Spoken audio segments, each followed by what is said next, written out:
은 영이시니 예배하는 자가 영과 진리로 예배할지니라. 아멘. 사도신경으로 우리 신앙 고백합니다. 전능하사 천지를 만드신 하나님 아버지를 내가 믿사오며 그 외아들 우리 주 예수 그리스도를 믿사오니 이는 성령으로 잉태하사 동정녀 마리아에게 나시고 본디오 빌라도에게 고난을 받으사 십자가에 못 박혀 죽으시고 장산지 사흘 만에 죽은 자 가운데서 다시 살아나시며 하늘에 오르사 전능하신 하나님 우편한 자 계시다가 저로서 산자와 죽은 자를 심판으로 시리라. 성경을 믿사오며 거룩한 공회와 성도가 서로 교통하는 것과 저를 사이에 주신 것과 몸이 다시 사는 것과 영원히 사는 것을 믿사옵나이다. 아멘. 예수 그리스도의 빛과 생명으로 세상을 구원하신 하나님, 오늘도 변함없는 주님의 사랑과 축복으로 예배드리게 해주셔서 고맙습니다. 지난 한 주간도 하나님의 은혜와 축복으로 건강하고 복되게 해주셨습니다. 코로나 감염의 위험은 여전히 사라들지 않고 감염의 위험이 점점 우리 주변 가까이 다가오고 있습니다. 주님, 코로나로 인하여 우리 서민들의 살림살이에 매우 큰 어려움이 있습니다. 다행스럽게도 백신 접종률이 빠르게 올라가고 있다 합니다. 하루빨리 단체 면역이 형성되도록 해주시고 코로나 바이러스를 세상에서 퇴치시켜 주옵소서. 눈물을 흘리며 씨를 뿌리는 자는 기쁨으로 거두리로다. 울며 씨를 뿌려 나간 자는 반드시 기쁨으로 그 곡식단을 가지고 돌아오리라. 구하라 그리하면 너희에게 주실 것이요 찾으라 그리하면 찾을 것이요 문을 두드리라 그리하면 너희에게 열릴 것이니 구하는 이마다 받을 것이요 찾는 이는 찾을 것이요 두드리는 이에게는 열릴 것입니다. 실행해야 거둔다고 하였습니다. 실행하고 결실을 거두는 예수나리 교회의 성도가 되어야 하겠습니다. 언제 어디서나 우리의 예상과 예측을 뛰어넘으시는 한량없는 주님의 은혜가 우리에게 펼쳐지기를 기도합니다. 아무것도 아닌 것처럼 보이는 기아씨가 공중의 새가 깃들이는 안식지가 되는 것처럼 연약한 우리가 주의 손길로 잡나 온 세상을 보며 세상 중심에서 빛을 발하는 자로 서게 하옵소서. 구원의 주님, 오늘도 저희의 공허한 심령을 말씀으로 채우시고 배우고 깨우치게 하여 세상을 살아가는 지혜를 주시기 위하여 불러주셔서 고맙습니다. 오늘 우리들이 마음을 모아서 주님 앞에 예배드리기를 원하며 예배가 신령과 진정으로 드려질 수 있도록 인도하여 주시옵소서. 몸이 불편하신 박성의 변사 아버님이 건강을 지켜주시고 박정희 안수집사 이영희 권사의 둘째 예수의 미세종양이 사라지게 하여 또야 잘 어울리며 생활할 수 있도록 하여 주옵소서. 건강이 좋지 않은 우리 성도님들 건강히 회복되게 해주시고 사모님 아버님을 비롯하여 몸이 불편하신 우리 성도 부모님들 것도 온전하게 회복될 수 있도록 하여 주옵소서. 은혜와 믿음이 충만한 교회, 착하고 충성된 성도들이 넘치는 교회, 너그럽고 이로운 교회, 멋지고 우아한 교회, 섬기고 베푸는 교회, 주님께 큰 영광을 돌리는 교회, 꽃사 향기, 예수 향기를 마시는 교회, 구원 평화 형성하는 교회, 말씀 플랫폼이 박아되는 교회가 되어야 하옵소서. 큰 믿음으로 충만한 성도, 착하고 충성된 성도, 직분을 힘껏 감당하는 성도, 형통하고 번성하는 성도, 너넓고 이로운 성도, 멋지고 우아한 성도, 사랑하고 섬기는 성도, 주님께 큰 영광을 돌리는 성도가 되어야 하옵소서. 다니엘 세우신 목사님께 성령과 능력이 충만하게 하옵소서. 유능하고 유창하게 하옵소서. 창조 한국의 사명을 이루게 하옵소서. 말씀의 콘텐츠 제국을 세우게 하옵소서. 영적, 문적, 인적 자원을 무한히 주옵소서. 해마와 거래소를 시원하게 하옵소서. 양말 사역과 출판 사역이 확산되게 하옵소서. 주님 직분과 직책을 맡아 교회를 받들어 섬기는 귀한 속들을 기억하시고 몸을 들이는 수고했을 때마다 교회를 사랑하고 영혼을 사랑하는 마음이 넘쳐나게 하옵소서. 저들의 수고를 통해서 주님이 더욱 높임을 받게 하시옵고 저들의 삶에는 복된 일이 넘쳐나게 하옵소서. 오늘 이 예배의 처음부터 주님께서 주관해 주시고 예배를 돕는 위원들에게도 함께 하옵소서. 예수 그리스도 이름 받들어 기도드립니다. 아멘.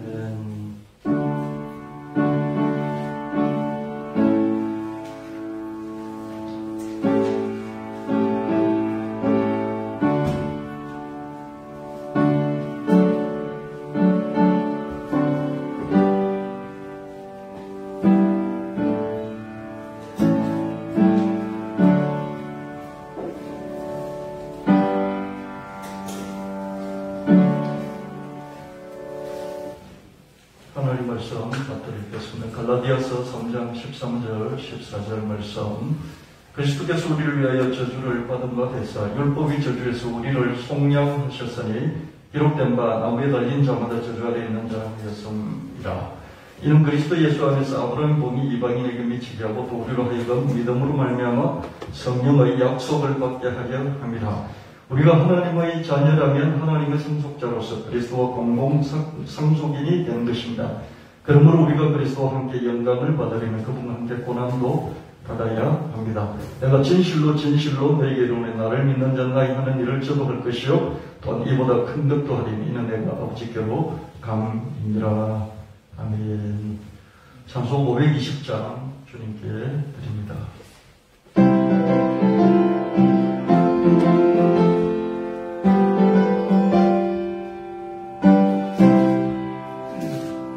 듣는 사람마다 복음 전하여 복스러운 주식 부름 바치세.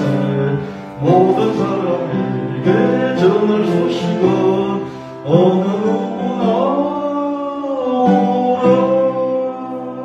누구나 죽게 나오라. 어서 와서 주의 말씀 들으라. 할아버지가 오라시니 어느 누구나 오라. 오는 사람들은 지체 말고서 문 열었을 때에 걸으시고 생명 이름 오직 구주 예수니 어느 누구나 오라. 어느 누구나 죽게 나오라. 어서 와서 주의 말씀 들으라. 할아버지가 오라시니 어느 누구나 오라. 언약하신 대로 이룰 것이니 누구든지 언약함을 주네. 악한 사람에게 생명이로다. 어느 누구나 오라. 어느 누구나 죽게 나오라. 어서 와서 주의 말씀 들으라. 할아버지가 오라시니 어느 누구나 오라. 아멘. 6월 첫째 주 예배 주님 앞에 드리게 되어서 감사하고요. 오늘 말씀을 사람의 말로 받지 마시고 하나님의 말씀을 받으시고 또 믿으시고 또 삶의 현장에서 잘 적용하여서 또 열매를 맺어가시고 주님께 영광 돌릴 수 있는 우리 개인이 되시고 가정일터 사업자 또 우리 교회가 되시기를 예수님 이름으로 축원합니다. 시편 91편 7절 말씀에 악인들은 불같이 자라고 악을 행하는 자들은 다 흥왕할지라도 영원히 멸망하리다. 여러분, 권력 쟁취를 위해서 내전을 벌입니다. 이제 자기 나라 안에서 전쟁을 벌이죠. 또 영토를 이제 자기 나라가 통일이 돼서 영토를 확장하려고 침략 전쟁을 일삼기도 합니다. 이런 사람을 저는 악인이다 이렇게 말합니다. 어떤 미션을 내걸고 어떤 캐치프레이즈를 내걸고 어떤 메시지를 던질지라도 이런 사람들은 악인이다. 주로 이전에는 왕들이 이런 악을 일삼았죠. 이런 악인은 당내에서, 부대에서, 내세에서 반드시 처벌을 받는 걸 볼 수 있습니다. 여러분, 현재 악을 행하는데 잘 돼 있는 그런 집안들을 보면요, 여러분, 하나님이 안 계시다 그렇게 말할 수 있지 않습니까? 근데 역사를 되돌아보면 1000년 전의 역사, 2000년 전의 역사, 100년 전의 역사, 500년 전의 역사를 공부해보면 하나님이 심판하셨구나 그런 것을 알 수 있게 됩니다. 잠언 5장 22절 말씀에 악인은 자기의 악에 걸리며 그 죄의 줄에 매이나니 악인은 계속 악을 쌓기 때문에 어느 날 거기에 걸려서 자기도 넘어지고 자기 자식들도 넘어지고 패망신하는 그런 경우를 보게 됩니다. 하나님이 살아계시기 때문이죠. 악이는 너무 막강해서 그 누구도 이길 수 없을 것 같아요. 지금 현재로서는. 그러나 수많은 사람들을 많이 죽였기 때문에요. 정신적으로 황폐해져요. 그래서 결국 망할 수밖에 없는 그런 악수를 두게 돼요. 결국 그렇게 악수를 두게 되죠. 여러분 희한해요. 이 사람은 도무지 당할 사람이었고 나라 안에서도 당할 사람이었고 전 세계적으로도 당할 나라가 없는 것 같습니다. 그러나 그럼에도 불구하고 사람을 계속 많이 죽이기 때문에요. 전쟁을 일으키고 사람을 죽이기 때문에 정신적으로 황폐해져요. 사람이 계속 의심이 많이 생기고요. 정신적으로 황폐해져서 결국에는 이 뇌구조, 뇌에 병이 생겨서 마음에도 병이 생겨서 판단을 잘못하게 됩니다. 그래서 결국 자기도 망하게 되죠. 정신적인 사례를 앞에 몰락을 자초하는 경우가 역사적으로 보면 종종 있습니다. 어느 선에서는 멈춰야 하는데 극단적인 이 행군을 멈추지 않아서 끝내 죽음을 맞이하곤 합니다. 악인의 멈출 줄 모르는 평천교의 끝은 죽음인 것이죠. 어느 선에서 여러분 아주 집요하고 끊기지 않는 포기하지 않는 그런 열정을 가지고 계속 나아갈 수 있어요. 우리 성공하려면 그렇게 해야 되겠죠. 그죠? 근데 어느 선에서는 멈추어야만 할 때가 있어요. 그때 멈추는 사람하고 멈추지 않는 사람하고 차이가 나는 것이죠. 근데 악인은 멈추지를 않아요. 계속해서 극단적인데 거기서 더 극단으로 나아가 버리게 되는 것이죠. 그래서 결국 죽음을 자초하게 된다. 알렉산더는 이집트나 페르시아에서 멈추고 인도까지는 행군하지 말았어야 했다. 알렉산더는 아열대의 인도에서 얻은 풍토병을 이기지 못하고 33살의 나이에 죽었다. 여러분 알렉산더는 아주 세계사에서 가장 뛰어난 영웅 중에 한 명이지 않습니까? 그 조그만한 그리스 북부 마케도니아의 그 왕국에서 왕자로서 자기 아버지가 암살을 당하고 왕이 됐어요. 근데 이제 아버지 일상으로 영토를 확장하겠다는 그 야심을 가지고 남아를 계속해서 이집트까지 정복하고 저기 아무도 정복할 수 없는 남몽블락의 요새인 티루스, 성경은 두로라고 나와있죠. 그죠? 성경은 두로라고 나와있습니다. 이 두로, 티루스까지 이 바다에 길을 만들어서 이 요새를 무너뜨려 버립니다. 그리고 또 북성에서 페르시아를 점령하죠. 그리고 가는 곳마다 자기 이름을 따서 알렉산드리아. 알렉산더는 자기 이름이잖아요. 이아는 뭡니까? 영토라는 뜻이에요. 자기의 나와바니, 자기 영역이라는 뜻이죠. 그러니까 알렉산드리아. 가는 곳마다 자기 이름의 도시를 세우는데 70개나 세웠잖아요. 많이 세웠잖아요. 그럼 그 정도에서 멈춰야 되는데요. 또다시 동쪽으로 행진을 해서 인도까지 갔어요. 인도는 아열대기구라서 상당히 더워요. 여기서 전쟁 벌리다가 풍토병이 걸려버렸어요. 여러분 사람은 적은 꺾어서 이길 줄 모르지만요. 이 병에 걸려버리면 속수무책이잖아요. 병에 걸려서 돌아와서 페르시아에서 좀 지내다가 33살에 죽었습니다. 멈췄어야 되거든요. 인도까지는 가지 말았어요. 됐어요. 도요토미 히데요시는 일본을 통일을 했습니다. 일본이라는 것이요. 우리가 일본을 우습게 하지만 일본 땅덩이가 상당히 넓어요. 우리 한 세배 됩니까? 상당히 넓고요. 넓을 뿐만 아니라 각 지역마다 군벌이 있었어요. 그죠? 군벌이 있어서 군벌들이 그 지역들을 장악하고 있어요. 통일이 안 된 그런 상태였죠. 영주들이 있고 군벌들이 있고 지역마다 분권화가 되어 있었습니다. 근데 도요토미 히데요시가 아주 평민 출신이었지만 완전 이 말단 이등병부터 시작해가지고요. 일본 통일을 한 그런 주군이 됐어요. 여기서 멈췄어야 되는데 일본을 통일하자마자 조선을 정벌하자. 정명하도 조선의 길을 빌려서 명나라까지 치겠다.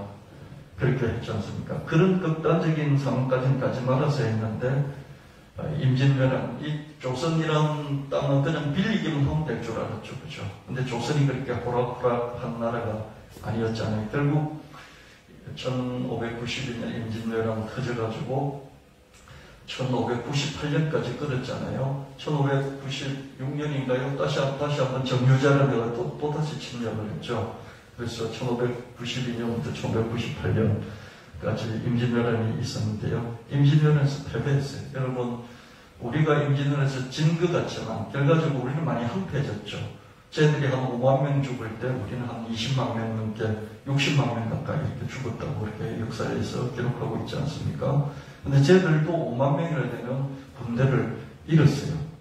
그리고 그 여파를 인해서 도요토미 히데요시는 죽어버렸어요. 그러니까 완전히 임진왜란 전쟁을 벌여서 실패했던 것이죠. 그 아들이 하나 있어요.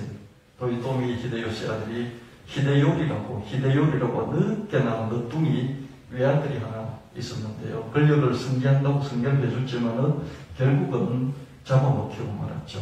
아들이 잡아먹히고 말았습니다. 이 인생 전체가 실패한 것이죠. 도요토미 히데요시는 이등병 출신으로서 승승장구를 해서 결국 천을 통일하는, 일본 천을 통일하는 그 자리까지 올랐지만은 그 선에서 머물러야 됐었는데 더 극단으로 치닫다가 결국 폐거망신했습니다. 나폴레옹도 히틀러도 모스크바까지는 가지 말았어야 했습니다. 그런데 거기까지 갔다가 모스크바의 혹한기, 여름에 출병을 했어도 거기 다 점령을 하려면 겨울을 반드시 맞이하게 되지 않습니까?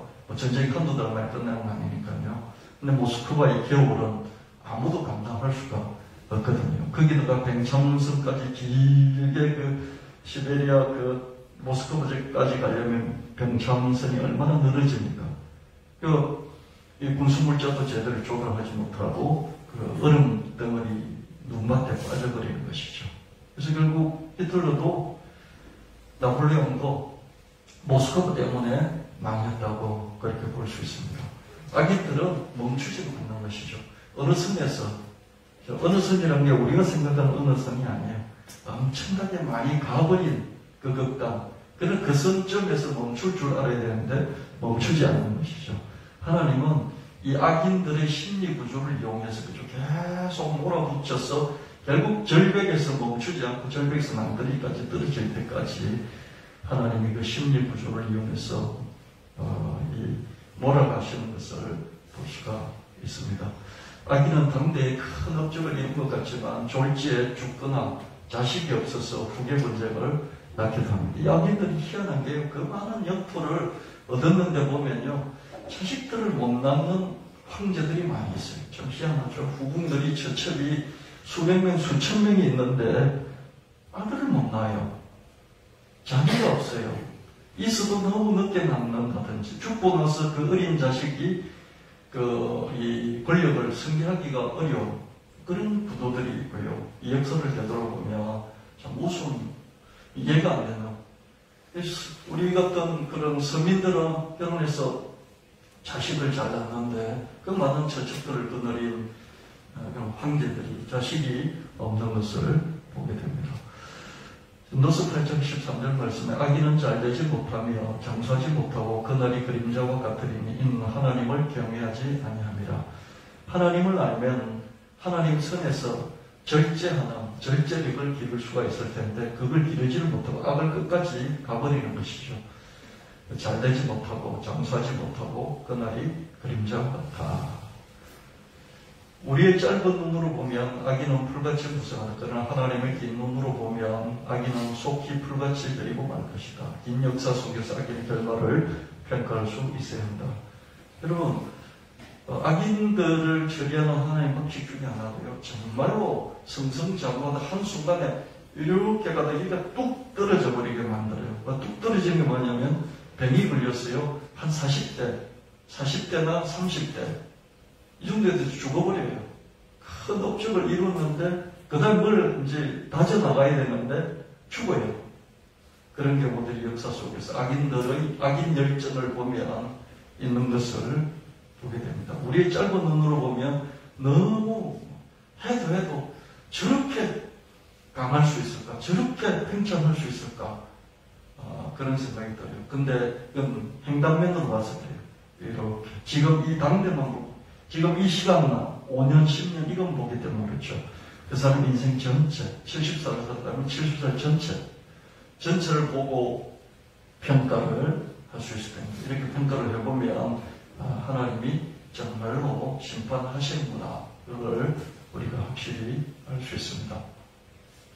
시편 37편 1절 2절 말씀에 악을 행하는 자들 때문에 불평하지 말며 불의를 행하는 자도 시기하지 말지어다. 그들은 풀과 같이 속히 배임을 당할 것이며 푸른 채소같이 세상할 것이미로다. 지금은 이게 영토확장, 옛날에 영토확장 이런 거였지만 지금은 어떻습니까? 주로 이제 승진한다든지 또 돈을 많이 번다든지 이런 것 가지고 평가를 할 수 있겠죠. 그죠? 너무 잘 되는 사람을 보면 우리 시기심이 생기고요. 불평불만하는 마음이 생기는 것이죠.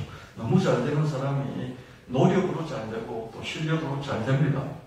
근데 노력과 실력과 상관없이 어떤 환경 속에서 어떤 기회를 잡아서 정말 보통 사람보다 10배, 100배가 아니라 1000배, 1000배, 그죠?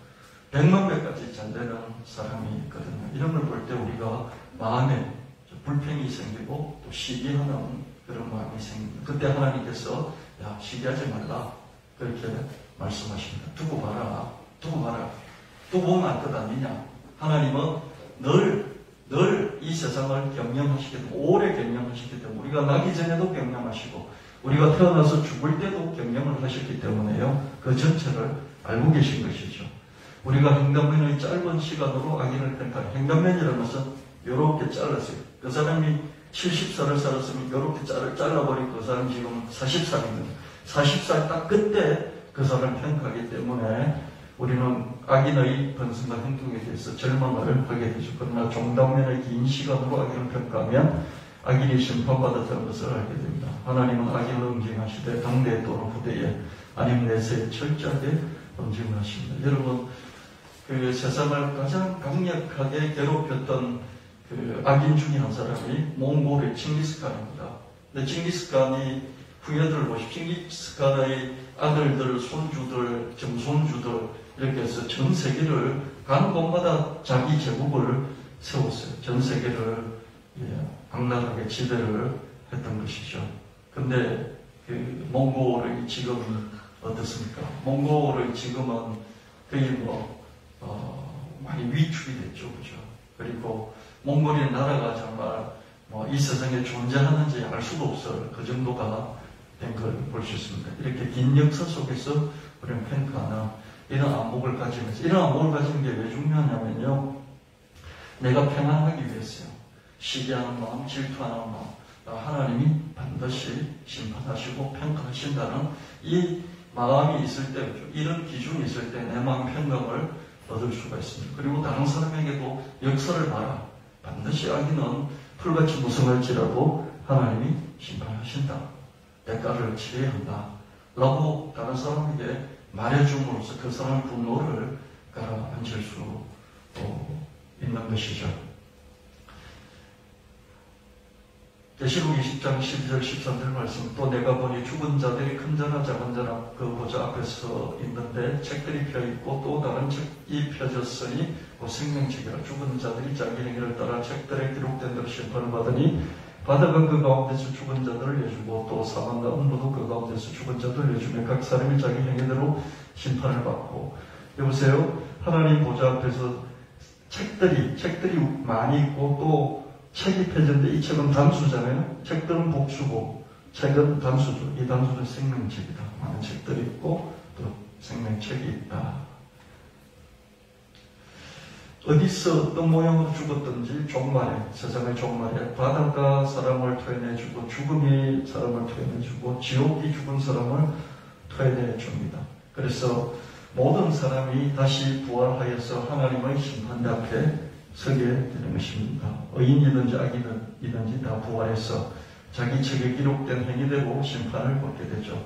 하나님 보좌 앞에는 생명책이 펴져 있고 각 사람의 행위를 기록한 책들로 펴져 있습니다. 의인일지라도 피할 수 없는 심판의 순간을 갖게 되는 것이죠. 저와 여러분이 예수를 믿고 신앙생활을 잘 했다 할지라도, 내가 목사일지라도 하나님 앞에서 내 삶의 행위책을 따라서 하나님 판단하시고 또 칭찬도 주시고 상도 주시고 잘못했다고 꾸짖기도 하시고 또 야단도 이렇게 치실 것입니다. 그 순간이 우리에게 다 있다 이렇게 말하고 있습니다. 내가 은밀하게 한 것을 어떻게 그게 다 기록이 되느냐. 그럼 지금 같은 이 빅데이터 시대에 우리가 했던 숨소리 하나마저도 데이터로서 남지 않습니까? 우리 삶의 흔적들이 전부 다 데이터로 남습니다. 기록되어 있고 저장이 되는 것이죠. 이 세상에서도 그런데 하나님의 컴퓨터 속에서는 더욱더 그럴 것이다.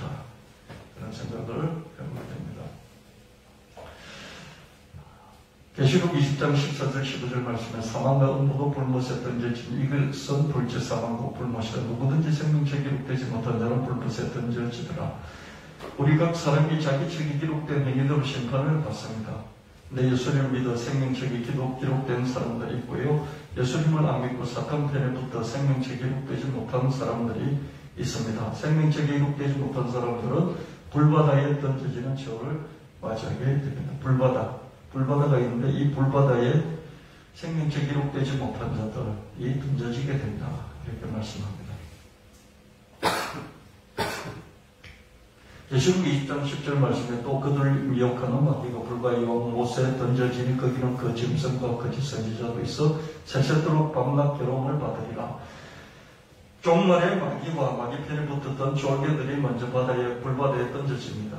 그리고 이어서 거기로 죽음과 지옥이 던져지게 됩니다. 죽음과 지옥도 이 불바다에 던져지게 되고요. 마지막으로 생명책에 등록되지 못한 자들도 이 불바다에 던져집니다. 그래서 이 불바다에서 죽음과 지옥이 불바다에 던져졌잖아요. 그럼 죽음과 지옥이 불바다에 던져서 없어진다는 뜻이 아니고요. 마귀도 거기에 떨어져서 영원히 살게 되고요. 생명책 기록되지 않는 사람은 거기서 던져져서 영원히 살듯이 지옥과 거기에 던져지는 죽음과 지옥까지도 거기서 영원히 산다는 거예요. 죽음과 지옥이 이 세상에 들어왔지만은 이것마저 불바다에 던져진다는 것이죠.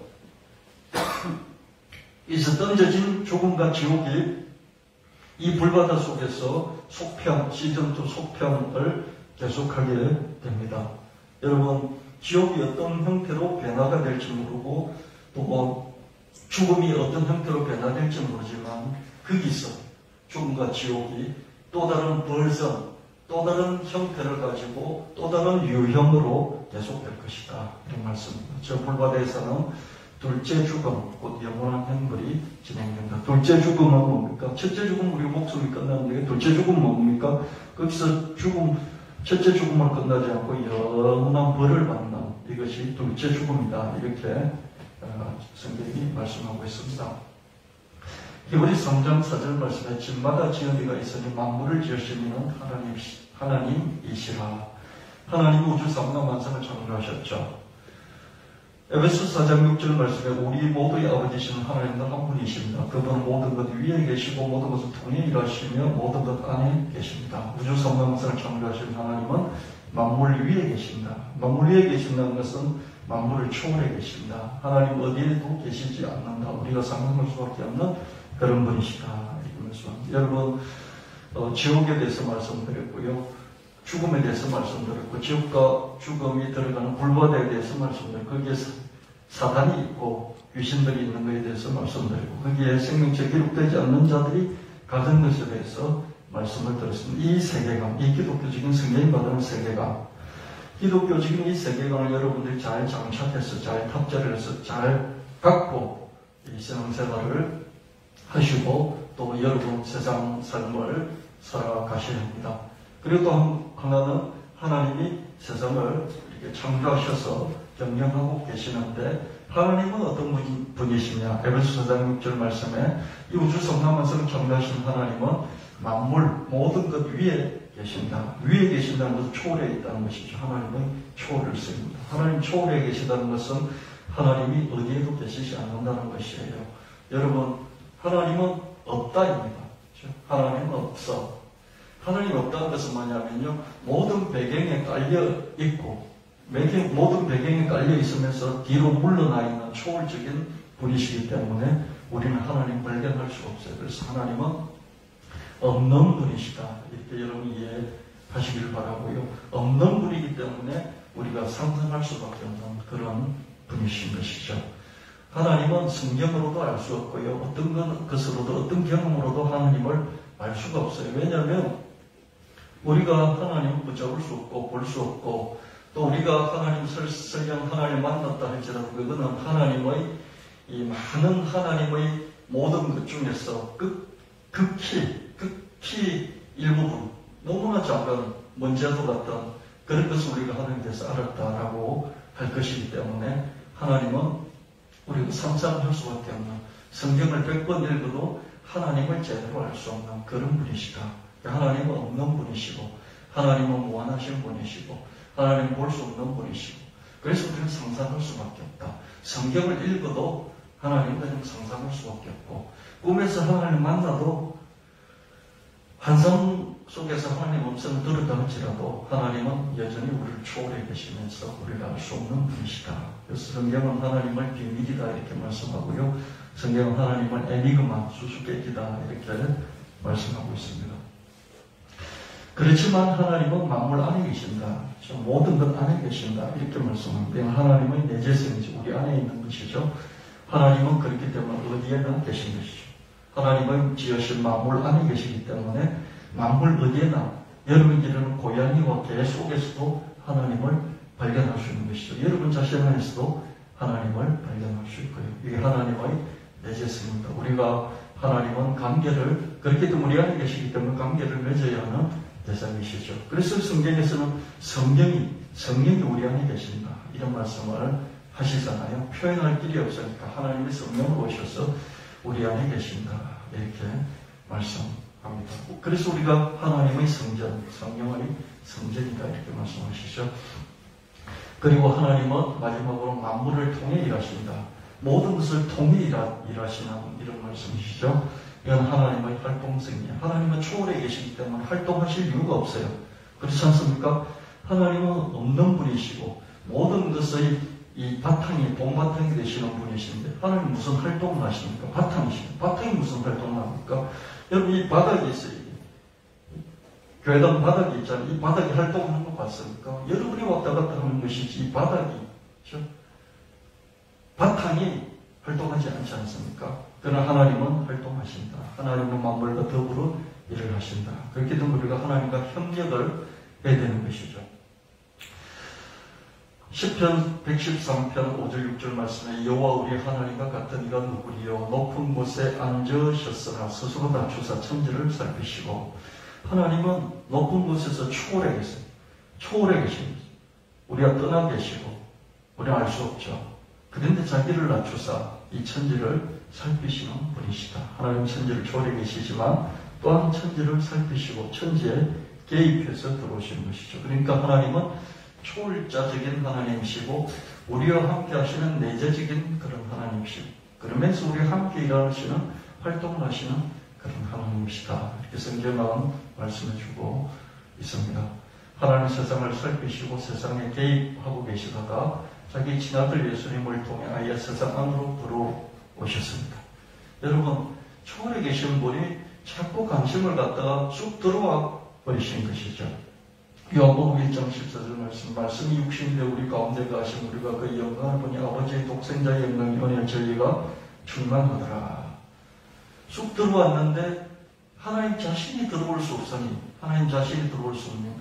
아들을 보내서 아들을 통해서 들어오신 것이죠. 아들이 들어오면 자기 자신이 들어온 거니까요.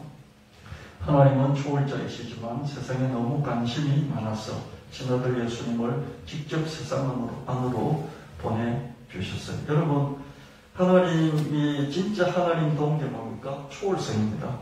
하나님은 하나님이시기 때문에 우리가 섞일 수가 없어요. 우리는 하나님을 알 수도 없고요. 볼 수도 없고요. 만질 수도 없고요. 들을 수도 없어요. 하나님은 완전히 하나님이기 때문에 우리가 완전히 분리되어 있습니다. 이게 진짜 하나님이에요. 이 진짜 하나님이 자기가 만든 이 세상과 인간에게 관심을 갖다가 관심이 너무 많아져서 그 세상으로 쑥 들어와 버리신 것이죠. 그래서 내재성이 생긴 거예요. 이 세상 안에 계신 내재성이 생겼고요. 또 그래서 우리와 함께 일하는 예수님이 우리와 더불어서 일을 하셨지 않습니까? 세상 가운데서요. 우리와 같이 함께 활동을 하시는 그런 하나님이 되신 것입니다. 그래서 우리가 믿는 하나님은요. 정말 놀라우신 분이시죠. 가장 큰 유일무이한 그런 절대 신이시면서 절대로 존재하시지 않고 우리 가운데로 들어오셔서 거기서 또 폼 잡으시지 않고 우리와 함께 활동을 하시는 이런 분이시다. 그래서 우리가 기억하시면 좋겠습니다.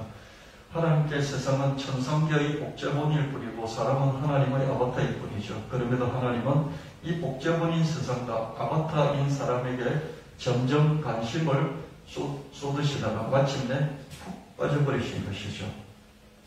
천상계는 완전한 상태예요. 부족함이 없어요. 고저장단이 없고요, 우여곡절이 없고요, 희노애락이 없고요, 생로병사가 없어요. 천상계, 하나님이 만들어 놓으신 천상계에는 이런 고저장단, 우여곡절, 희노애락, 생로병사가 전혀 없는 것이죠. 그래서 하나님은 정말 완전히 만족하시지만 한편으로는 이런 완전한 평안은 완전한 적막감 속에서 완전한 지겨움일 수 있지 않을까. 우리 인간적인 편에서 생각해보면요, 참 하나님은 지겨우시겠다, 하나님 참 무료하시겠다, 이런 생각을 제가 해봤습니다. 이건 그냥 제가 인간적인 편에서 그냥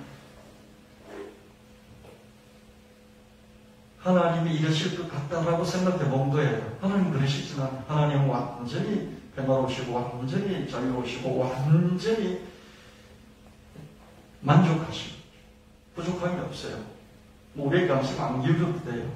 근데 제 편을 생각해 볼 때 이 고저장단, 우여곡절, 희노애락, 생로병사가 없는 저 천상계에 있으시니까 참 따분하시겠다, 이런 생각을 해본 거죠. 따분하시겠다 하면서 생각해 보니까 이 화면이 늘 화면이 텔레비전 화면처럼 크게 이렇게 펼쳐져 있는 게 자기가 지으신 우주 삼라만상, 거기 인간이 있는데, 그죠? 하는 것들을 보니까 하나님 자꾸 그걸 보시다가 점점 거기로 빠져드신 게 아닌가. 그러다가 이 자기가 만드신 피조세계를 간섭하고 접속하고 개입하고 그러시다가 안 되니까 자기 아들까지 아예 투입시키신 게 아닌가. 저는 그렇게 생각을 해봤습니다. 하나님은 세상의 구조장난, 우여곡절, 생로병사, 희노애락에 과몰입하신 나머지 세상 안으로 빠져들어 버리신 것이다. 이렇게 추측을 해봤습니다. 요한복음 5장 16절 17절 말씀에 그러므로 안식일에 이러한 일을 행하신다 하여 유대인들이 예수를 박해하게 된지라. 예수께서 그들에게 이르시되 내 아버지께서 이제까지 일하시니 나도 일한다 하시네. 안식일에 38년 된 병자를 예수께서 고쳐주셨어요. 유대인들이 안식일에 하나님도 쉬시는 안식일에 일을 했다 그러면서 핍박을 했습니다. 그러자 예수님께서 야, 하나님 아버지도 여태껏 나와 함께 일하시는데 내가 뭔데 내가 일을 안 하겠느냐. 아버지가 일하는데 아들도 일해야지. 이렇게 말씀을 하셨습니다. 천상계의 완전하신 하나님이 지상계의 불완전 일을 하셔야 할 이유가 없어요. 아멘. 천상계에서 완전히 만족하시는 분이 이 지상계에 불완전한 이게 뭐 희노애락, 고저장난, 우여곡절, 생로병사가 이 세상에 개입해가지고 뭐 일을 하실 이유가 뭐가 있냐고요, 그죠?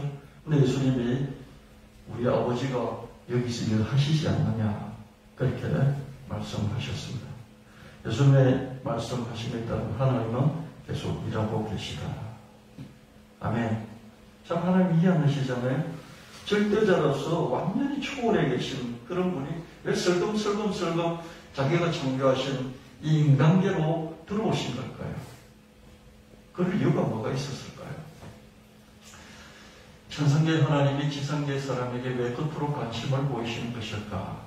요한복음 3장 16절 말씀에 하나님 세상을 이처럼 사랑하사 독생자를 주셨으니 이는 그를 믿는 자마다 멸망하지 않고 영생을 얻게 하려 하시니라. 하나님은 예수를 통해 지상계에서 탈출이라는 구원을 주셨고요. 천상계로 이동하는 영생을 지상계 사람에게 주시기까지 지상계의 사람을 사랑하셨다는 뜻입니다. 여러분, 자꾸 관심을 가지고 처음에는 본 거예요. 하나님 창조한 세상을 하나님이 천상계에 있다가 이렇게 화면에 펼쳐진 천상계에서 지상계의 이 활동들을 쭉 훑어보시다가 자꾸 관심을 가지시다가 그 관심 갖고 개입해서 막 이리저리 지시고 하고 감독처럼 막 하시다가 그러다가 자기 아들을 보내셔서 이 내가 만든 이 아바타 인간들을 구원해야 되겠다. 그래서 구원을 시키시고 탈출시키시고 저 천상계로 이동시키시는 이 작업을 하신 것은 자기가 보고 계시다가 점점점 빠지던 이 지상계의 아바타 인간들에게 너무 빠져서 사랑했기 때문에 그러십니다. 여러분, 사랑이라는 게 뭐냐면요, 점점점 빠져드는 게 사랑이에요. 사랑은 그냥 사랑한다 이게 사랑이 아니고요, 자꾸 내가 마음을 주기 때문에요, 나의 감정을 상대방에게 주기 때문에, 그게 뭐 사람이든지 식물이든지 동물이든지 뭐 무슨 인형이든지요, 내 마음을 자꾸 주면요, 그 마음을 자꾸 준 그 상대방, 그 마음 주거지 쌓일 때 그 상대방을 진짜로 사랑하는 것이죠. 그래서 사랑해서 더 주고 싶어도 못 주니까 자기 자신까지 주게 되면 그 사랑에 도달하게 되는 것이죠. 여러분이 인형을 너무 사랑하잖아요. 어릴 때는 인형에게 푹 빠져들잖아요, 아이들이요, 그죠? 그래서 인형이 자기를 전부 다 줍니다. 그래서 그 인형을 버릴 수가 없어요. 그래서 커서도 시집을 가서도 어릴 때 갖고 있던 그 인형, 낡아 빠진 헤어진 인형을 인형 병원에 가서 돈을 많이 주고 고쳐서 다시 갖고 있는 그런 사람을 보고 있습니다. 왜 그렇습니까? 똑같은 인형인데 새거 사면 되잖아요. 똑같은 인형을 새거 사버리면 되잖아요. 근데 왜 큰 인형을 고쳐서 다시 갖고 있습니까? 그게 자기 마음을 계속 주었기 때문에 그 인형이 자기 마음이 쌓여 있어서 사랑하는 것이죠. 사랑하는 것은 버릴 수가 없습니다. 사랑합니다. 한번 끌리는 게 아니라 너무 끌려서 나의 마음이, 나의 감정이 너무나 많이 투자됐기 때문에 이는 버릴 수가 없는 것이죠. 나와 똑같기 때문에요. 하나님의 이 세상을 또 우리를 자꾸 쳐다보시고 간섭하시고 개입하시고 또 훈수 뜨시고 그러다가 우리한테 투자한 게 너무 많아가지고요, 그걸 해소할 수가 없어요. 투자한 게 너무 많아서 버릴 수가 없는 것이죠.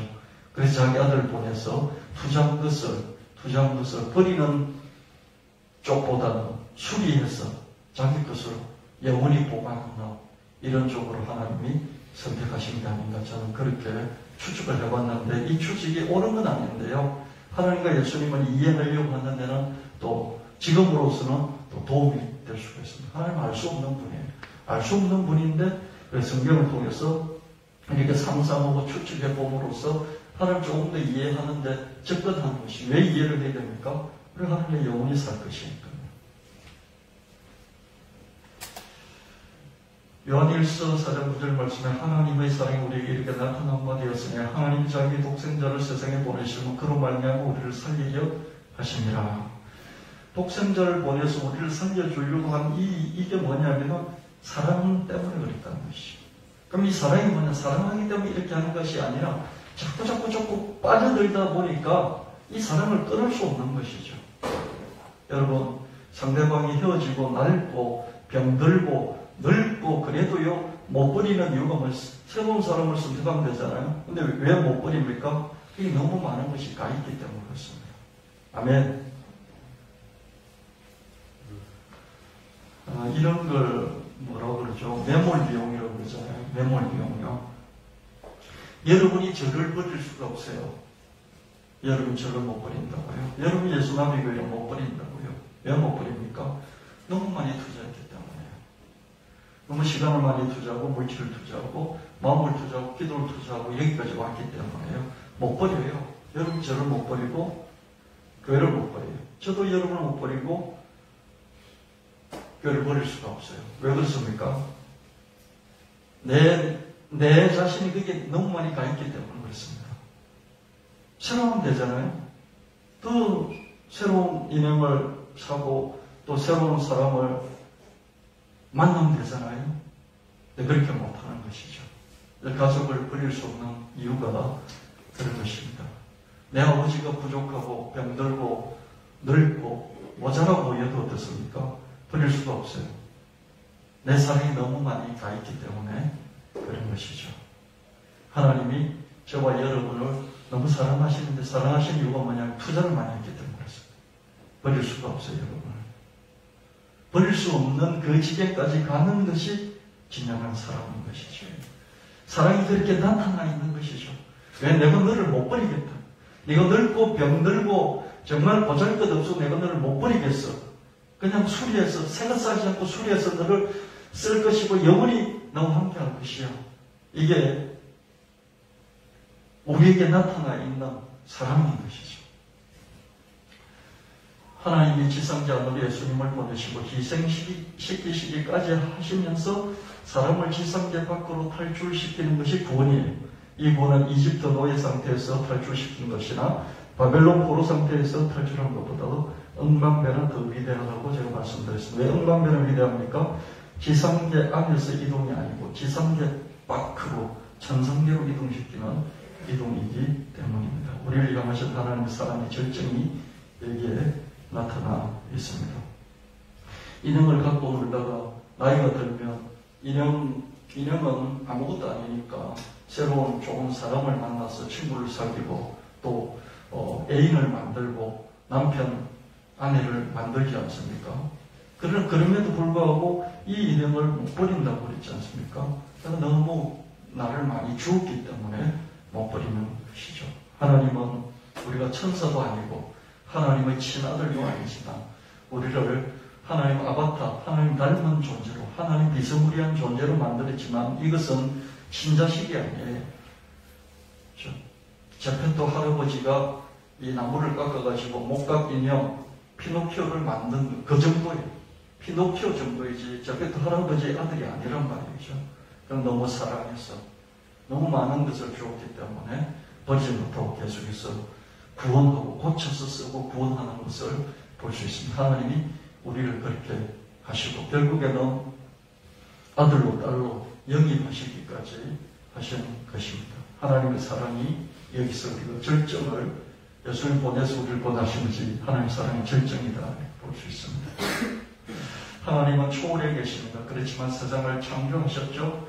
세상을 창조하신 데서 멈추지 않고 세상에 관여를 하셨죠. 관여하는 데서 멈추지 않고 친아들 예수님을 직접 파송하실 정도로 깊숙이 개입을 하신 것을 볼 수 있습니다. 천상계의 하나님이 지상계의 사람에게 완전히 빠져버리신 것이죠. 이런 하나님의 속성을 우리도 닮았습니다. 그래서 우리도 디지털 세상을 만들고 그 디지털 세상에 푹 빠져서 자기 아바타에 빠져서 인간이 몰입하는 그런 것을 지금 우리가 목격하고 있습니다. 왜 그렇습니까? 하나님이 그런 분이에요. 만들어놓고 거기에 빠져버리는 거예요. 또 우리도 하나님 닮아서 우리가 하나님의 형상을 닮았다 그랬죠. 하나님 속성을 닮아서 우리도 뭔가를 만들어 거기에 빠져버리는 거죠. 먼저 게임의 영역에서 시작된 디지털 세상은 앞으로 거의 모든 영역으로 확산될 전망입니다. 특히 10대, 20대는 아날로그 세상과 디지털 세상 사이를 자유자재로 오가면서 디지털 세상에서의 삶을 더욱더 늘려나갈 것입니다. 우리가 디지털 세상과 디지털 아바타에 몰입하면 몰입할수록 세상과 사람에게 그토록 몰입하신 하나님에 대해서 우리는 더 잘 이해할 수 있을 것입니다. 여러분은 게임에 안 빠져봤죠? 저도 게임에 빠져보지 않았습니다. 저는 이런 아바타에 푹 빠져가지고 미쳐본 적이 없어요. 좀 공부 좀 하고 이것도 공부 좀 하고 저것도 공부 좀 하고 그렇게 했지만은 거기 푹 빠져서 하루에 막 시간만 주어지면 10시간이라도 시간만 주어지면 24시간이라도 시간만 주어지면 48시간이라도 어떤 게임 페이는 하루에 그냥 하루 종일이 모자라서 48시간 동안이라도 계속 게임만 했던 이런 사람이 있지 않습니까? 그렇게 몰입해보지를 않았어요. 근데 몰입한 사람들은 알아요. 자기가 왜 거기에 몰입하는지. 그 게임이 주는 희노애락과 우여곡절과 고저장담, 생로병사도 흥분되지만 그 안에 있는 주인공, 자기가 그 하는 그 게임의 주인공, 그죠? 그 주인공의 그 일단의 무리들, 그 무리들의 자기가 너무 투영돼서 거기 빠져버린 것이죠. 빠져버리니까 분리가 되지를 않는 것입니다. 여러분, 우리가 이런 상태에 들어갔다면, 하나님이, 그 부족함 있는 하나님이, 우리가 이 아날로그 세상에 있으면서 디지털 세상에 빠지듯이 하나님이 천상계에 계시면서 지상계에 이 자기 아바타인 인간에게 이렇게까지 자기가 만든 피노키오 같은 인간에게 이렇게까지 빠지실까 하는 것을 좀 이해할 수 있을 것 같다. 그런 생각입니다. 여러분 게임에 안 빠져봐서 잘 모르시죠. 빠져본 사람들은 아마 제 설명을 듣고 하나님은 우리에게 빠지신 이유가 그럴싸하다. 이렇게 생각해 볼 수 있었을 것입니다. 역대상 12장 32절 말씀에 이사갈 자손 중에 시세를 알고 이스라엘이 마땅히 행할 것을 아는 우두머리가 200명이니 그들은 그 모든 형제를 통솔한 자이며. 여러분, 이사갈 자손 12지파에서 각 지파가 다 다윗에게로 계속 넘어와요. 40년 동안 사울이 왕으로 이스라엘을 지배를 했어요. 40년이에요. 긴 세월이에요. 근데 지금 이 순간은 이제 이 백곡점에서, 그죠? 사울은 이제 망하는 쪽으로, 다윗은 흥하는 쪽으로 이 백곡점에 와 있어요. 이 백곡점을 이스라엘의 12지파가 알기 시작한 것이죠. 그래서 다윗에게 계속 넘어옵니다. 그 중에 특별히 이사갈 지파에서 200명이 넘어왔는데 이 200명이 뭐냐면은 시세를 하는 것이죠. 시대의 전환점이 무엇인지, 시대의 변곡점이 무엇인지, 시대의 어떤 터닝 포인트, 시대가 어떻게 바뀌는지를 알았던 사람들인 것이죠. 그러니까 어떻습니까? 말을 확실하게 하는 것이죠. 지금은 다윗의 시대다. 그러니까 다윗에게로 넘어가야 된다. 이렇게 말해줄 수 있나. 그래서 사람들 거기로 끌고 갈 수 있나. 이런 능력을 가졌던 것이죠. 아무나 리더가 될 수 없고 통솔자가 될 수 없습니다. 남들을 이끌려가려면 자기 시대를 분간할 줄 알아야 되는데요. 자기 시대를 분간하려면 탐구하고 탐험해서 확실한 방향성을 알고 있어야 됩니다. 탐구심과 탐험심이 리더십을 갖추게 만들어주죠. 여러분, 자꾸 탐험하고 탐구해서 뭔가를 해낸 사람은요, 그 옆에 사람들이요, 물어보면 답을 줘요. 그래서 리더십이 생깁니다. 어떻게 행할 줄을 알고, 그럼 사람들을 통솔할 수 있게 되는 것이죠. 여러분 주변에요, 무엇이든지 어떤 것에 깊이 들어가서 많이 연구하고 탐구하고 탐색해서 딱 나름대로 뭔가를 손에 쥐고 있는 그런 사람이 있다면 그분을 스승으로 삼아야 됩니다. 지금은 그런 스승이 누구냐면 주로 청년들이, 똑똑한 청년들이에요. 어른들이 듣지만요, 남한테 들은 것만 가지고 그걸 그대로 남한테 전달해 줘야죠. 제가 평생을 살면서 이렇게 돌아보면요, 앵무새들이 있어요. 그걸 이런 뿌뿌기라고 그러는데, 뿌뿌기는 뭡니까? 평생 뿌뿌기란 말밖에 못해요. 그죠? 뿌뿌기에게 새로운 언어를 들어본 적이 있습니까? 뿌뿌은 뿌뿌만 해요. 뿌뿌기란 말이 뭐냐면요, 누구에게 들은 것을 하나도 가감하지 않고 들은 그대로 남에게 전달만 해주는 사람들. 이 다단계 하는 사람들 보면 특징이요, 자기가 연구를 안 해요. 자기가 조사를 안 해요. 자기가 탐험하고 탐색하지 않아요. 들은 거예요. 누군가에게 들은 거예요. 들은 것을 그대로 또 전달만 해요.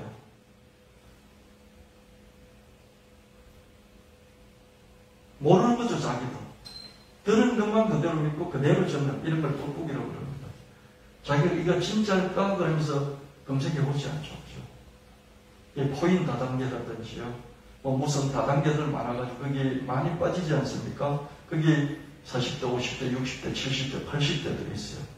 똑똑한 젊은이들은 거의 없어요, 거기요. 똑똑한 젊은이들은요, 누가 그렇게 뻑뻑 말해주면 듣고 자기도 조사를 해봅니다. 탐구하고 탐색해보는 것이죠. 그래서 진짜인가 아닌가를 알아요. 그래서 진짜면 더 자기가 알고 있는 걸 전달해주고 뻑뻑이가 아니죠. 진짜가 아니다 싶으면은 자기는 빠져나오고 옆에 있는 사람들도 빠져나오라고 하겠죠.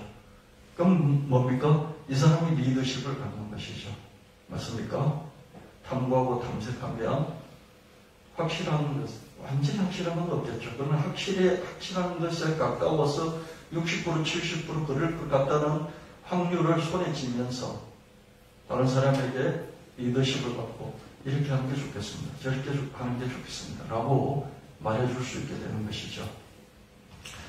지금은 스마트폰 시대를 DER, 메타버스 시대라고들 하지 않는다. 자기 시대를 탐구하고 탐험하자. 여러분, 제가 이렇게 장황하게 설명했잖아요. 하나님이 자기가 만들어 놓은 것에 푹 빠졌는데, 인간도 자기가 만들어 놓은 것에 푹 빠지는데, 그 푹 빠지는 것들이 여러 개가 있었는데, 주로 물건들이었죠. 그죠?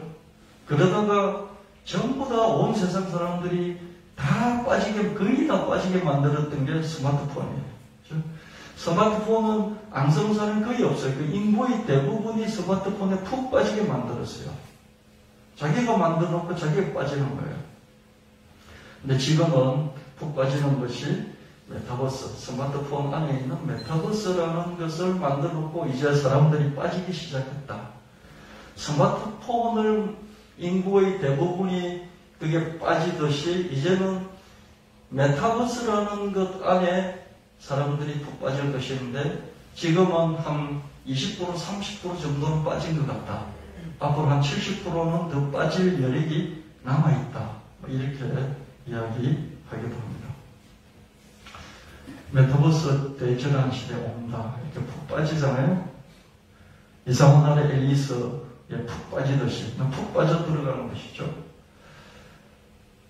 나는 제주도에 사는데 회사에는 서울에 있는 회사에는 아파트를 보내서 거기서 출퇴근을 합니다. 직방이라는 그 회사가 있잖아요. 부동산 중개하는 그런 사이트죠. 사무실 빼버렸어요. 그래서 원격 근무를 전환을 했습니다. 가상세계에서 사업하고 공룡보고 주택도 구매하고 뭐 이런 300조 시장이다. 대기업도 다 뛰어들고 있다. 게드타운이라는 것을 만들었고 이 게드타운을 직방이 있으면서 이 게드타운에서 출퇴근하는 화상회의를 할 때 여러 명의 얼굴과 내 얼굴을 계속해서 바라보는 데서는 피로감은 상당하다. 그런데 진짜 내가 아니라 아바타로 참여하면 보호막이 생긴 것처럼 편안함과 심지어 재미가 있는 뜻이에요. 여러분 아바타를 보내면요 표정 관리라든지 이런 것들 자유자재로 할 수 있거든요. 여러분 우리가 마스크 하나만 써도 표정에 있어서는 많이 여러분 자유를 얻지 않습니까? 사람 만날 때 내가 지금 막 내 마음 상태가 너무 안 좋아요. 그래도 마스크를 쓰고 있으면 어떻습니까? 그걸 상대방한테 전달 안 해도 되잖아요. 마스크라는 것이 그런 면에 있어서는 우리에게 많은 자유를 줍니다. 근데 아바타는 어떻습니까? 마스크도 훨씬 덜한 것이죠. 직방 직원들이 이용하는 메타버스 회의 플랫폼 게드타운. 그럼 게드타운 한번 보시면 좋겠습니다. 메타버스 사무실에 빈 회의실로 불려가서 상사한테 인사평가를 통보받았는데 화면 속 상사 앞에서 웃는 표정을 유지하기가 더 수월했어요. 메타버스에서 일하면 물리적 거리가 있어서 불편할 것 같지만 소통도 더 수월하고 오프라인 회사 생활보다도 더 좋아요. 이 젊은 친구들은 여기에 아주 쉽게 익숙해지는 것이죠. SM 엔터테인먼트가 최근 걸그룹 에스파의 신곡을 공개를 했는데요. 이 멤버가 4명이었는데 아바타 4명까지 합쳐서 8명이 그 무대에 서는 이런 게 있었습니다. 4명인데 에스파라는 그 걸그룹 4명인데 8인조 아이돌하고 아바타가 같이 이렇게 하는. 그래서 51일 만에 1억 뷰를 돌파를 했다. 이런 얘기가 있습니다. 청와대 땅을 1.7만 불에 사고 팔고 이런 것들이 이게 가상 부동산이죠, 그죠? 블랙핑크 가상 사인회에 4,300만 명이 모였고요. 또 로블록스 월 이용자가 1억 명을 넘어서고 미국 10대는 유튜브보다 또 오래 쓴다 이렇게 말하고 있습니다. 로블록스는 제가 말씀을 여러 번 들었는데요. 지난 3월에 미국 나스닥인가요? 성장됐답니다. 그 이후로 제가 여러분에게 소개한 이후로 계속해서 주가가 올라가지고 지금은 한 100불 정도 돼요. 10만 원이잖아요. 그래서 뭐 어떤 사람은 이게 10만 원짜리가 100만 원 된다. 그러면서 이야기하는 사람도 있는데요. 이거 어떻게 될지는 아무도 모르죠. 그러나 말씀드리고 싶은 것은 메타버스라는 시대가 와가지고 그 선두주자 중에 하나인 로블록스 같은 경우에는 계속 사람들이 관심을 가지기 때문에 거기서 경제활동들이 일어나기 때문에 적자를 봐요. 적자임에도 불구하고 쿠팡처럼 계속 적자예요. 적자임에도 불구하고 주가는 계속 올라가는 그런 걸 볼 수가 있습니다. 여러분 주식을 사라는 게 아니에요. 이런 현상들에 대해서 여러분들이 알고 있으면 좋겠다. 그런 말씀인 것입니다. 기업 학교로 메타버스가 파고들었다. 네이버는 신입 재택근무로 출근을 메타버스로 했다. 차량 수리 실습을 메타버스로 했다. 이런 말들이 있고요. 앞으로 보면 건강 서비스, 제조업, 건설 이런 분야에서도 많이 활용된다.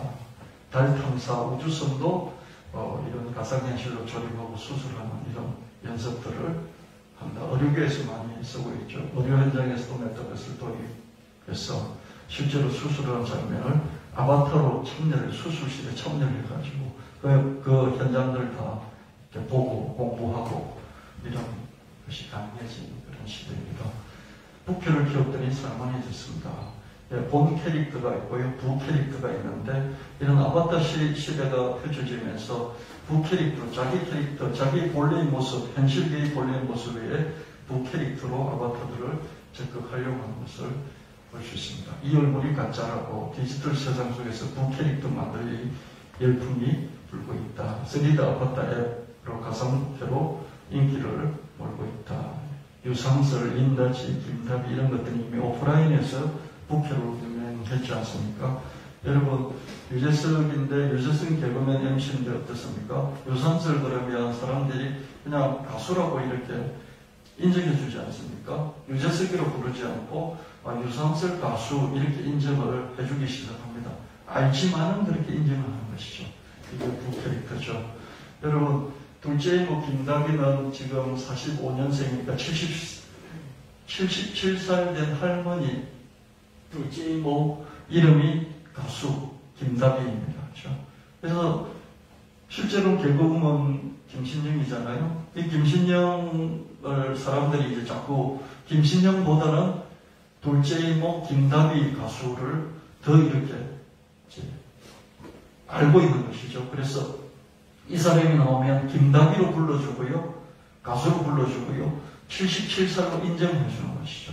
이게 김신영의 부캐릭터입니다. 본캐는 개그우먼 김신영이죠. 그렇죠? 부캐는 뭡니까? 김다비인 것입니다. 지금 어떻습니까? 광고가 13개가 들어왔어요. 작년에 들어온 이 회사 매출 1위가 김다비 광고인데 이 김다비 광고가 김신영 이름으로 광고 들어오지 않고요. 기업 광고가 김다비 이름으로 이렇게 광고 들어오는 것이죠.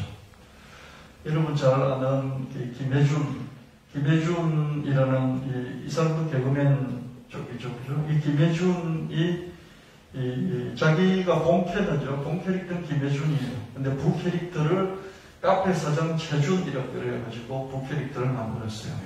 그래서 사람들이 이 광고 같은 것들이 들어오는데 이 광고가 그 1대9 정도로 부 캐릭터 쪽으로 최준, 카페 사장 최준 쪽으로 이제 광고가 많이 들어옵니다. 부 캐릭터 성공한 사람 대표적인 유산설하고 또 김다비, 또 최준. 그래서 최준의 준자 이름을 따가지고 최준에게 중독된다 이런 말도 나오고요. 스며들다는 말을 이 카페 사장 최준에게 스며든다 이 말을 바꿔가지고 중며든다 이런 말이 생길 정도로 부 캐릭터가 유명해졌습니다. 부캐 키우던 Z세대 가상공간 속에 내가 들 자신 있다. 이 메타버스에서 아바타를 만들어 놓고 연락을 하고 있다. 그렇죠? 이런 D2A는 뭐냐면요, 디자인 투 아바타 이겠죠. 그렇죠? 아바타들에게 디자인을 만들어 입히는 이런 시장이 50조 원으로 커졌다. 그래서 아바타용 옷 아이템들을 불티나게 팔고 있다. 200만 원짜리 구찌 가방이잖아요. 근데 아바타들에게 이걸 사주는 거예요. 3,000원이면 1,000원이면 사줄 수 있도록 그렇게 하고 있습니다. 여러분 이거 가지고 구찌가 뭐 떼돈을 벌겠습니까? 근데 계속 이런 가상 공간에 들어와서 자기 명품관을 열어놓고 이런 것들을 아바타에게 입힐 수 있도록 팔고 있습니다. 왜 그렇습니까? 10대들이 그걸 자꾸 아바타 아이템으로 구찌 용품들을 사다 보면 어떻습니까? 나중에 커서도 그죠?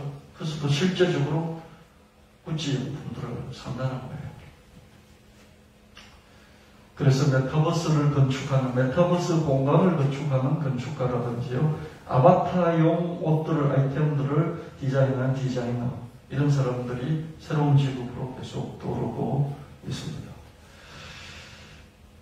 그리고 실제로 이 아바타들을 구현하는, 가상현실을 구현하는 VR, AR, 그 다음에 MR, XR 이런 것들을 구현하는 이런 기술들이요 계속 발전을 해서 아바타가 실제로 총을 맞으면 이 헤드셋을 끼고 작동을 하고 있는 본인도 총 맞아서 아픈 것 같은 요감을 느낄 수 있도록 하는 이런 기술로 점점점 이렇게 이제 발전시켜 가고 있다. 아직은 아니지만 발전시켜 가고 있다. 이렇게 말하고 있습니다. 쏟아지는 VR, AR 기기, 이제 오큘러스라든지요, 또 홀로렌즈라든지요, 이런 것들이 계속 발전하고 있으면서 그 기기가 한 40만 원, 오큘러스 같은 게 한 40만 원 하는데요. 이 기기가 스마트폰 처음에 나왔을 때 팔리는 속도로 팔리고 있다. 이렇게 말하고 있습니다. 이 정도 됐다는 것은 이미 시장이 커져가고 있다는 걸 알 수 있습니다. 스마트폰을 입는 새 금액이 돈 된다. 그래서 이제 메타버스에 투자하라. 이런 얘기들도 나오고요. 그래서 메타버스, 그 다음에 이는 환경이거든요. 가장 큰 변화가 기후변화잖아요. 기후변화와 관련된 환경과 관련된 또는 메타버스와 관련된 이 메타버스 안에 이게 경제가 돌아가려면 돈이 돌아가야 되잖아요. 메타버스 안에서 통용되는 그 코인, 그 NFT 코인이라고 그러죠. 이 코인, 이런 쪽으로 투자를 하라. 이런 얘기도 나오고 있습니다. 여러분, 제가 이런 걸 투자의 관점에서 이야기하는 게 아니고요. 하나님이 우리에게 푹 빠졌듯이 지금 우리도 하나님처럼 만들어 놓고 푹 빠지기 시작하는데 이전에는 푹 빠진 것들이 자기가 만든 어떤 눈에 보이는 것들이었다면 손에 잡히는 것들이었다면 지금은 어떻습니까? 그런 게 아니고 가상 공간을 뭘 만들어 거기서 빠지기 시작하는 이런 시대가 된 것이다. 이전에는 빠져도 몇 명만 빠졌잖아요. 근데 스마트폰이 나오면서 스마트폰은 전부 다가 빠졌지 않습니까? 텔레비전 나와서 텔레비전에 다 빠지고 스마트폰 나와서 스마트폰 다 빠졌듯이 이제 전부 다가 빠질 수 있는 것이 이 메타버스 아바타 이쪽이다. 그런 면에서 여러분들이 시대를 분간하는 그런 안목을 가져야 나도 내 방향을 정할 수 있고 주변의 다른 사람들도 그 방향에서 이야기해 줄 수 있지 않을까. 그런 관점에서 말씀을 드린 것입니다. 또 정도는 이것이니 하나님이 우리에게 영생을 주신 것과 이 생명이 그의 아들 안에 있는 그것입니다. 하나님은 예수님을 통해 우리에게 구원과 영생을 주셨습니다. 더 나아가 우리는 하나님을 아빠, 아버지로 부를 수 있게 됐고요. 하나님의 양자녀와 양상속자가 될 수 있었습니다. 우리가 하나님의 자녀라면 하나님의 상속자로서 그리스도와 공동상속인이 되는 것입니다. 우리가 청소한 디지털 세상, 또 우리의 현세인 지상계, 이걸 넘어서 우리의 내세인 천상계까지도 하나님은 하나님의 양자녀가 된 우리에게 주신다고 말씀하십니다. 우리는 디지털 세상에서의 모든 경험, 그리고 이 지상계에서의 모든 경험을 갖고 어느 날 천상계로 이동해서 거기서 또 새로운 영원한 삶을 살아가게 될 것입니다. 정말 놀랍고 멋진 미래이죠. 여러분, 미래가 있다는 것이 희망이죠. 그죠? 미래가 있습니다. 우리 미래가 있기 때문에 희망이 있어요. 열려있죠. 그죠? 우리의 앞으로는 닫혀있지 않죠. 많은 것을 가지고도 닫혀있으면 절망이에요. 근데 가진 것이 없더라도 열려있으면 우리는 행복할 수가 있습니다. 우리 미래는 뭡니까? 이 세상에서 마음껏 살다가 저 세상으로 가는데 저 세상이 하나님과 영원히 사는 세상인 것이죠. 컴퓨터 메타버스 안에 있는 우리 아바타를 끄집어내서 우리와 영원히 함께 살듯이 우리를 이 세상에서 끄집어내서 저 천상으로 옮겨서 거기서 하나님이 자기 아바타인 우리 인간과 영원히 사시겠다는 것입니다. 정말 우리는 어느 날 지상계에서 천상계로 이동하는 그 순간의 황홀감을 맛보게 될 것입니다. 여러분 한번 상상해 보십시오. 우리가 이 세상에 마음껏 살다가 어느 날 쑥 빠져나와서 어디로 가는데 이 컴퓨터 속에 있는 아바타가 쑥 빠져서 내 옆으로 나오듯이 우리가 지구에서 탈출해서 쑥 빠져나와서 하나님의 천상계로 이동하는 그 순간을 한번 생각해 보십시오. 너무 황홀하지 않습니까? 이 황홀한 순간이 우리의 미래인 것입니다. 어느 날 그렇게 우리에게 있을 거라는 거예요. 행복하지 않습니까? 여러분 지금 어떤 형편에 있든지요. 그냥 잘 사십시오. 멋지게 잘 사십시오. 행복하게요. 힘들어도 행복하게 멋지게 잘 사시라고요. 어느 순간 여러분이 쑥 빠져나와서 저 천상계로 이동해서 다른 사람들은 돌받으러 가는데 나는 천상계로 이동해서 하나님의 생명청이 기록돼서 거기서 영원히 살 것이라는 것이죠. 그런 상상을 한 번씩 하면서 이 세계관을 결코 포기하지 말고 잊지 말고 가슴에 새기면서요. 믿으면서요. 지금을 잘 사시라고요. 우리는 예수님 믿음으로 말미암아 전혀 새로운 신분을 가졌고 또한 천문학적인 소유도 가졌습니다. 디지털 세상에서든지 아날로그 세상에서든지 매일매일 행복하게 살고요. 귀하게 멋지게 유능하게 살고요. 우리가 하나님 자녀 상속자이기 때문에 우리에게는 권세가 있어요. 이 권세가 있는 사람은 세도가라고 합니다. 그럼 우리가 세도가가 아니면 누가 세도가이겠습니까? 저와 여러분이 하나님 권세가 있는 세도가인 것이죠. 그래서 세도가답게 말하면서 살아야겠습니다. 우리가 말하는 대로 된다고 예수님께서도 말씀해 주셨습니다. 내가 진실로 너에게는 누구든지 산들에게 바다에 던져지려 하면 그 말하는 것이 현질 줄 믿고 마음이 의심하지 않으면 그대로 되리라. 그럼 내가 너에게 말하는 무엇이든지도 구하는 것은 받은 줄 믿으라. 그럼 너에게 그대로 되리라. 우리 아바다 같은 우리를 데리고 천상으로 가실 뿐만 아니라 이 세상에 살 때도 우리에게 건설을 주셔서 세도가답게 살아라고 이거 말하는 대로 된다고 그렇게 예수님께서 약속해 주셨습니다. 우리말에 믿음 건세가 실려 있어요. 천지가 순종하죠. 산이 바다를 던져서 무엇이든지 말하는 대로 기도하는 것이 너 믿은 대로 될지어다. 물론 우리가 말해놓고 즉시 이루어지진 않아요. 믿음이 약해지지 않고요. 믿음의 중심을 잡고 시간의 단련을 견디면 결국에는 우리가 말한 대로 이루어지게 되는 것입니다. 아멘. 아멘. 아니, 목사님 말한 대로 된다고 했는데 말했는데 안 됐습니다. 믿음의 중심을 꼭 잡고 시간의 단련을 견뎌내야 되는 것이죠. 여러분, 우리 아동센터 그 문제로 인해서 우리 가족이 한 2년 동안 고생을 했는데요. 우리 믿음으로는 하나님이 해결해 주실 걸 믿었죠.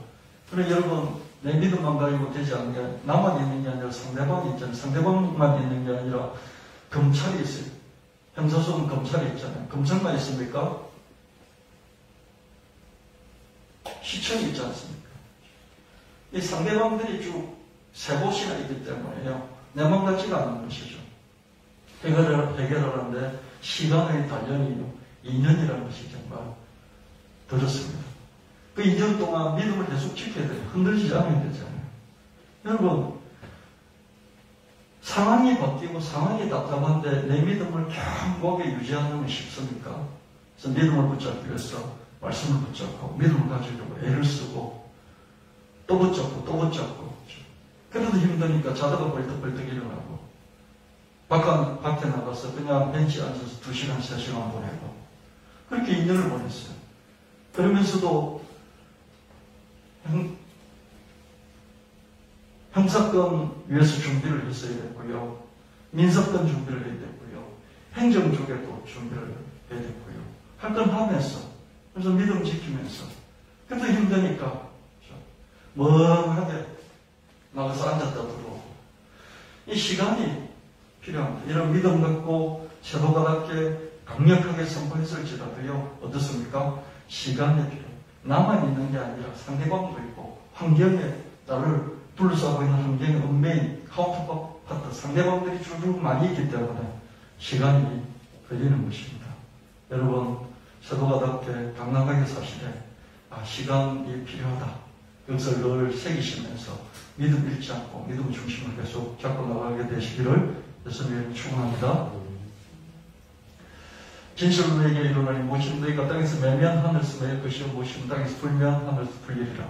우리가 축복이든지 저주든지 선포든지 이런 말을 통해서 매기도 하고 풀기도 할 수 있다. 그래서 여러분 정말 여러분이 원하는 사람에게 축복해 주십시오. 축복한 대로 됩니다. 아멘. 자식들의 현재의 모습이 아니라 축복하는 그 축복에 따라서 미래가 바뀔 것이니 축복해 주시고요. 저주도 하십시오. 저주라는 건 뭐냐면 정말 악인들이 있습니다. 저는 강단에서 그냥 선포하잖아요. 악인들은 영원히 지옥에 들어갈 것이다. 저는 사람 많이 죽인 장로들, 사람 많이 죽인 예수 잘 믿었다고 하는 사람들, 그런 사람들 전부 다 지옥 아랫목에 가 있다. 지옥 아랫목에 가 있는 사람들을, 지금 있는 사람들, 예수 믿는 사람들이 자꾸 숭배를 하면 그 구상 숭배를 과감하게 선포를 합니다. 말이 근처가 있으니까요. 한 번씩 제가 그냥 미국에 대해서도 이야기하잖아요. 미국이 저렇게 총기 사고 많이 나는 게 뭐냐.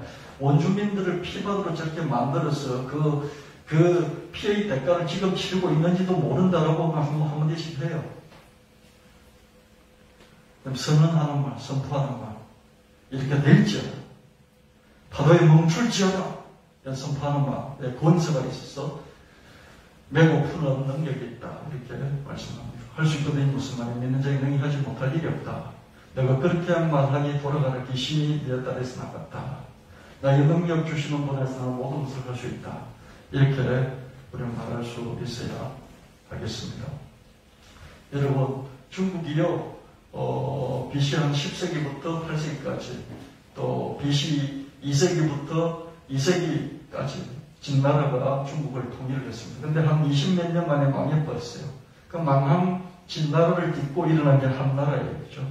한나라가 BC 2세기부터 AD 2세기까지요. BC 3세기, 2세기, AD 2세기까지 중국을 통일시켰고요. 우리나라에도 한반도에 한사군 이런 걸 설치해서 우리 역사에도 나오지 않습니까? 그죠? 이건 제가 다음 시간에 하겠습니다. 시간이 너무 지났어요. 기도하겠습니다. 하나님 아버지 감사합니다.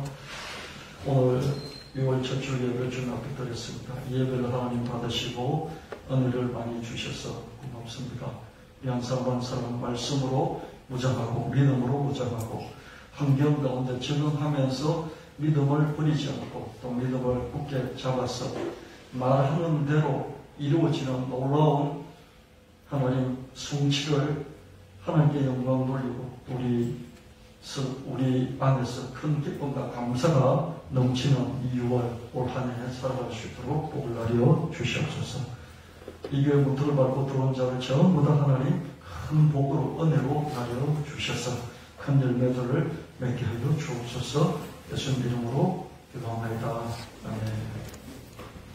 찬양 384장 부르시고 이름으로 하나님께 드리시겠습니다.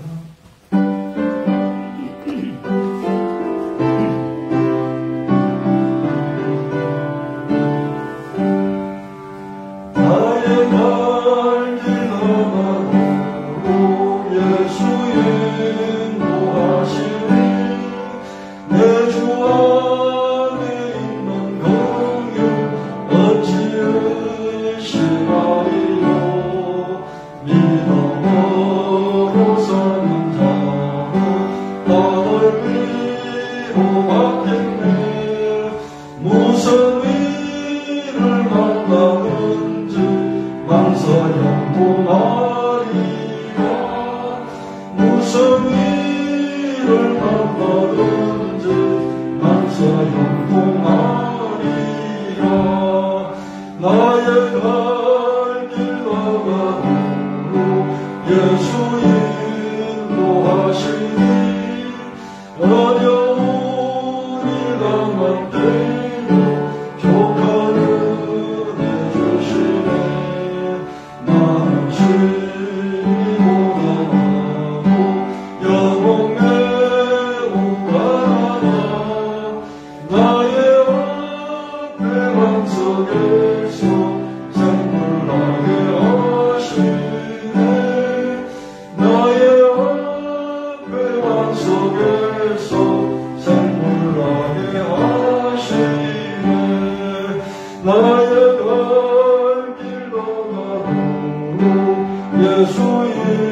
인도하셨네.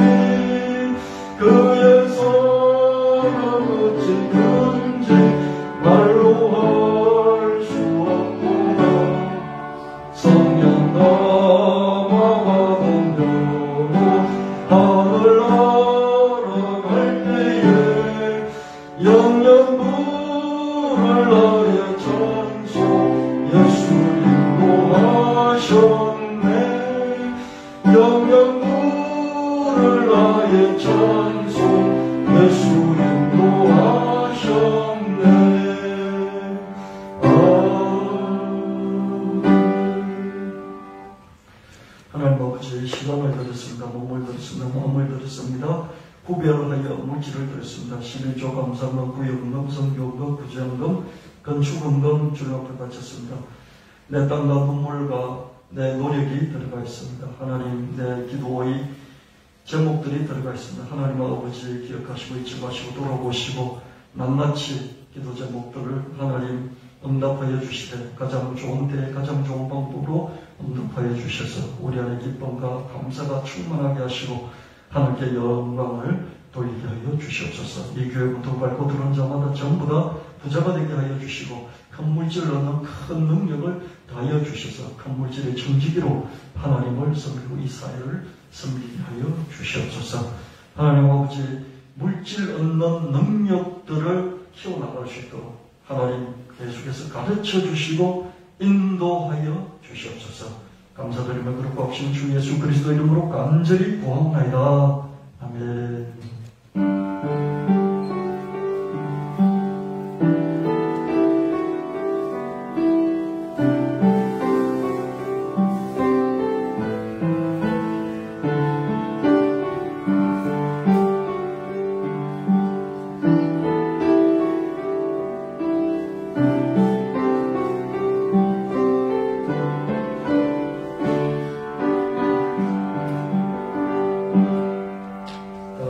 일어나셔서 623장 찬송 드리고 축도 받고 기도하고 마무리하겠습니다.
이제는 우리 주 예수님의 지극하신 은혜와 하나님 아버지의 영원 무궁하신 사랑하신 분 성령 하나님의 감화 감동 인도하심이 예배를 드린 성도들 머리 위에 가정 위에 일터 위에 학업 위에 산지사방에 흩어진 성도들과 서울 청년교회 위에 영원히 함께 하실지어다.